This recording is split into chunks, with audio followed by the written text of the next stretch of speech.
Hi, my name is Saurabh and my topic for project is changing the face of wheat production in Australia. I'll be talking about a number of factors which affect the wheat production and how we can analyze those factors to attain growth in this field. Let's begin. Now, let's address the first question, that is why wheat?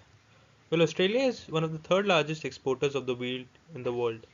Our exporting targets are Indonesia, Japan, Korea, and Philippines. Now, if you notice, all these countries lies at the close proximity of Australia.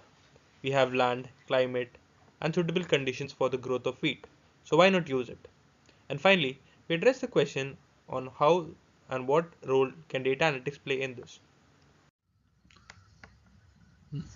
Now, the solution for the previous problem which we said before is by creating an application which observes and understands the behavior of growth of wheat.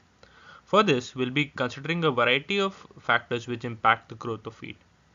Number one is the type of soil, which is the key factor in deciding if a particular field is good enough for the cultivation of wheat. Second is the nitrogen content, which is also one of the key factors. Uh, Third is the rainfall, the amount of rainfall received. Fourth is the temperature. In this case, we'll be considering minimum mean temperature and minimum max temperature. Fifth is the light intensity, which in our case would be solar exposure. Sixth is the humidity, which is also one of the key factors. All these data set values should be of nominal, interval, and ordinal type. And we'll be using the decision tree classifier to build this application. We categorize the growth of wheat plant into three phases. This makes it easier for us to observe and understand the behavior of wheat in each of these phases.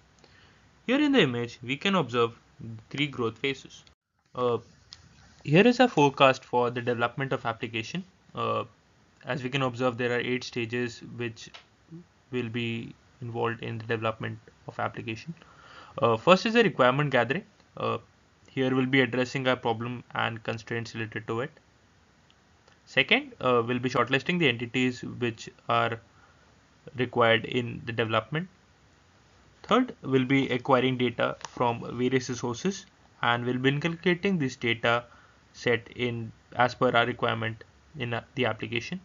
Uh, Further, as we can observe, there are three different phases of growth, which I discussed in my previous slide.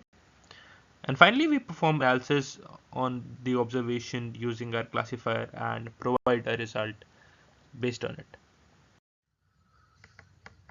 So this is a summary. The possibilities which are involved.